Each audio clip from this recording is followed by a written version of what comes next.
For those here illegally today who are seeking legal status, they will have one route and one route only: to return home and apply for re-entry like everybody else under the rules of the new legal immigration system that I have outlined above. Well, consensus seems to be emerging that it was a pretty good day for Donald Trump yesterday. The trip to Mexico, which was fraught with potential risk, turned out to be pretty good. He appeared statesmanlike. And then the rally in Phoenix last night, where he resorted back to the pretty much bombastic tone which got him where he is today. Or was it a bombastic tone? Let's bring in the panel right now. Tom Bevan, Real Clear Politics co-founder and publisher. Mara Liasson, national political correspondent of National Public Radio. Lisa Booth, columnist for the Washington Examiner. And syndicated columnist Charles Krauthammer. I asked the question, was it bombastic or not, because that soundbite we played to start the block off here could have come from Mitt Romney and his self-deportation comments. Charles, any observations? Well, I think the bombast and the energy and sort of the style, sort of semi-angry, semi-shouting at the speech last night covered the fact that the substance was a softening. I think that was missed. Because the other part of what Trump said is that for those who decide to remain, in other words, the illegals who decide not to seek legalization, but just stay in place, the non-criminals, the ones who just are living their lives quietly, for them, there's no more threat of deportation. They are subject to, but he's not going to go out looking for them. And what he said was, we are not going to dispose with them and decide what to do with them until after enforcement. And he said that's years away. In other words, he's going to do what everybody else in the party generally does, which is to say enforcement first, and then we kick the can down the road. We're not even going to talk about legalization. That is a definite softening of what he had said, the mass deportation. And I think that was largely overlooked because of the style and, as you say, the bombast. Let him say it himself. Here he is saying precisely what you just mentioned. In several years, when we have accomplished all of our enforcement and deportation goals and truly ended illegal immigration for good, including the construction of a great wall and the establishment of our new lawful immigration system, then and only then will we be in a position to consider the appropriate disposition of those individuals who remain. Enforcement first.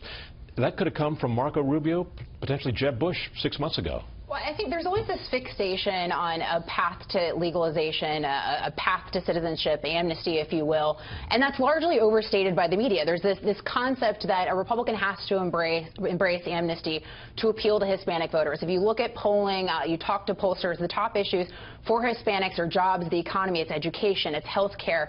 And so I think that's largely overstated. Donald Trump, I think, has hurt himself the most with Hispanics because of the rhetoric he has chosen to use. For instance, in his announcement speech, the rhetoric and the words that he chose to use regarding the Trump University judge.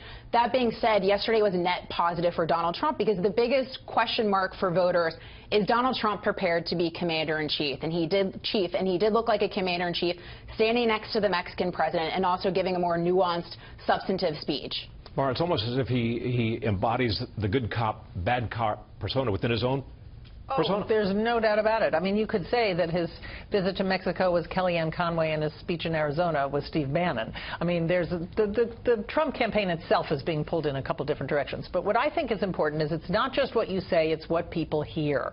And in order to judge whether yesterday was a net positive for him or not, it depends on what people hear. Clearly, hardline anti-amnesty forces in the party were thrilled with the speech. But you had several Hispanic members of his Hispanic Advisory Council who dropped out and said, I can no longer support him because I was expecting something more. Even though Trump himself said he softened, these people were not satisfied with that, and they've, like Alfonso Aguilar and others, have now dropped out. Tom, some establishment analysts would say, why does Trump go back to a place like Phoenix with this bombastic tone when he's already won that audience over? They will vote for him.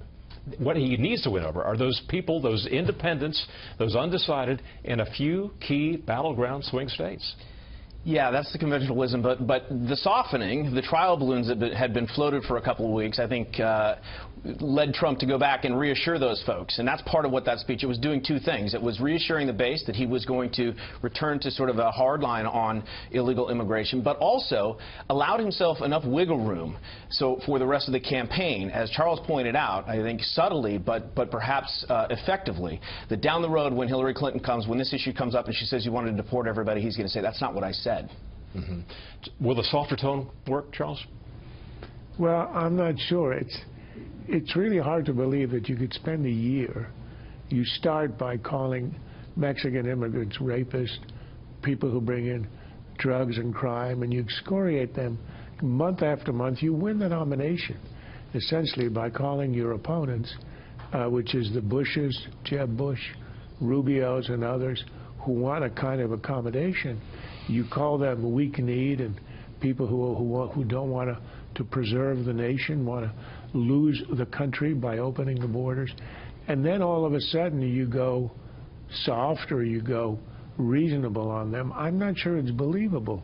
I think the strategy is probably the one he needs to take because, as you saw in the polls that we saw yesterday, 77, I think it was, % of Americans support a path to legalization.